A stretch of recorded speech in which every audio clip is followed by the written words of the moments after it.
here with My Kitchen, My Rules. And if you already remembered, we're having a Southern cheer thing here, which is basically just vodka and cheerwine. That's not cheerwine for your kids, by the way. And if you didn't know because you're a Yankee or from somewhere else, cheerwine's not a liquor drink, that's a soda. And my Kentucky friends are, I'm sure, going to comment in how that was their drink first. And cheerwine snuck over to North Carolina and y'all used to call it something else. There's a whole bunch of rumors about it, but we have had it since 1917, thank you, up in Rowan County in Salisbury. So it's ours now. So what we're going to make today is a cheerwine poke cake. And if you never had a poke cake before, basically you make a cake, poke holes in it, and put some liquid on the top. So we're going to use a white cake mix, which calls for 3 eggs. So let's put in 3 eggs. Now it says you could use egg whites if you're trying to be healthy, but let's be honest, if you're going to have a cake that is filled up with soda, why in the world would you have any illusions about this being healthy? I just don't know that cake was meant to be healthy, friends. And so just, suspend all your disbelief and drink a cocktail with me and lighten up a little bit. The world needs to lighten up a little bit, except when it comes to desserts, in which case you need to just enjoy your sweets, because you know what they say, you can eat right, exercise, and die anyway. Now, our recipe calls for a cup of water, but the secret here is to take the water out and put in a cup of cheerwine instead.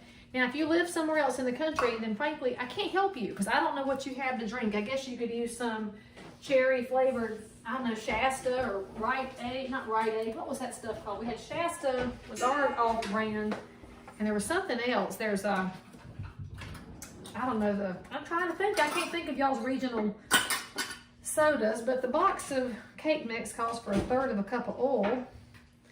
And there we go. Lord, I'm short a little bit of oil. What do I have over here that can finish that off? Let's see. Well, I do need to grease my pan. I guess I should just pause that right here and restart in a second, because that's just not working. Okay, friends, now that we have located my second container of oil, right? It's just very dramatic. It's 1/3 of a cup of oil we're putting in here to make our cake mix out of a box. Now, if you know me, I don't normally use things out of a box because while we've been at home cooking with the coronavirus, I have become kind of a snob again about my homemade stuff. And for any of y'all that know that I try to cut the sugar around here, look, it's a dessert. So it's just, I don't like the hidden sugars. I don't mind the ones that are sitting right out front. It's like having that crazy cousin or aunt in your family. Look, in the north or in the west, y'all might hide your crazy family members, but in the south, honey, we put them right on the front porch and brag about them. And I have a friend watching this video right now who is probably giving me a silent cheers and an amen because she still can't believe which one of my family members is driving her completely slap crazy. So after we have that mixed up, and I'm sure the children will be over here in a minute to lick the beaters, because isn't that a job in your house too, where everybody wants to fight to lick the beaters? I would normally get my Crisco out, but then I have to open another container. So we're going to grease the bottom of the pan. And y'all, you should always grease the bottom of your cake pan. If you're leaving little chunks and bits behind, it's frankly your own fault for not greasing your pan. So let's make sure we got our oven, which is, of course, if you watch my channel, you know it's set at 350 degrees because everything cooks at 350. So I'll be back with y'all as soon as the cake is ready. I almost forgot to show y'all one step before I put this in the oven. You need to take maraschino cherries and chop them up into, I don't know, whatever size you like, pieces, and then put them into your cake batter so that you will have some beautiful chunky bits of maraschino cherry to go with the rest of your cheerwine flavor cake. Now I'll see you after it comes out of the oven. Okay, so while our cake is in the oven for this cheerwine poke cake, the next step is to get your gelatin ready, which is what you're going to pour over the cake when it comes out. So we're going to use cherry jello. And by the way, you should be aware, you're going to look guilty of making just cheerwine cake for some time because there's a lot of red dye, number 40 and all this stuff. So if you're allergic to these dyes, you should probably not make this recipe. Instead, just drink something with no color in it. I don't know what you would do instead. But anyway, what I've got on the stove right now, we are boiling 1.5 cups of cheerwine. So bring it to a boil, and it's tricky because it's over here bubbling because it's carbonated, but it ain't boiling yet. So make sure you're watching for your rolls. And then we're going to put in our gelatin, take it off the heat and stir it until all the little particles are dissolved. And then we're gonna wait till our cake comes out of the oven for our next step. See, here's what it looks like. I had 4 trumps and I included the. Okay, now our cake is out of the oven, so the next thing you're gonna do is get your toothpick and start poking holes in it. It says about every 2 inches in the recipe, but I just imagine you just poke it wherever you want to poke it as often as you wish to. In fact, take out your frustrations on the coronavirus and poke it a lot, because wherever you put a hole in the cake, that's where your little liquid mixture is going to go. So rocket scientists of the world, just know that if you don't poke it in enough places, you're going to be sending me comments being like, it wasn't even. Don't be starting to be a fuss budget.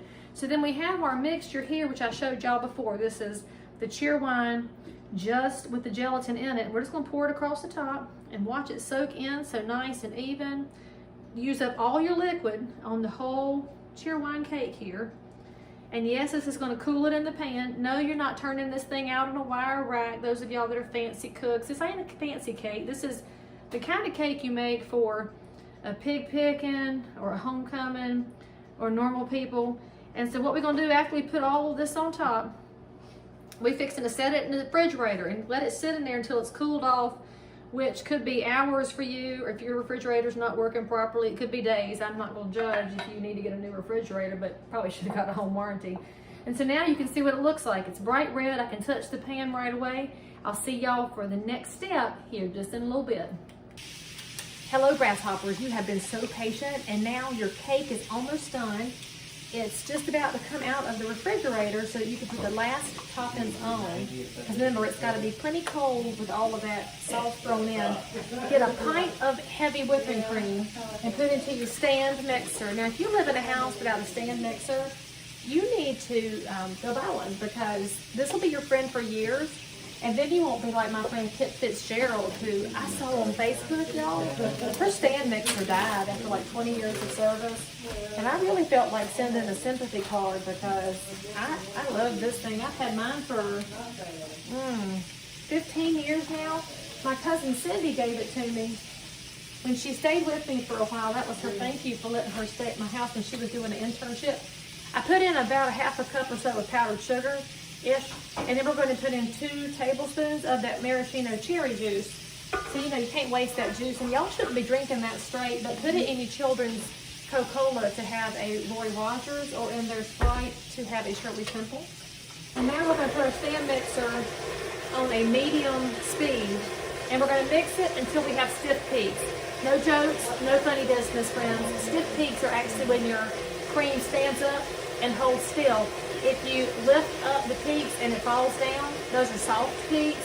And I think that's what Frank Thomas is advertising on television on the Game Show Network, but I don't really know what's happening in Frank Thomas's life with that eugenics stuff where he winks about how his wife is happy. But anyway, you want stiff peaks, not soft peaks. And if it won't peak, add in a little bit more powdered sugar. But it's going to take it 3 to 4 minutes before it starts to get there, so have a little more patience. And when this is in our stiff peak form, we're going to put it on the cake, and you'll see how beautiful this is. And I totally forgot to turn the camera on to show y'all putting the whipped cream on top of your sheet cake pan. And of course, I made a C out of the top cherries for a little bit of decoration for your Cheerwine poke cake. Watch out, your family's going to eat the whole thing in one sitting, and it's worth it.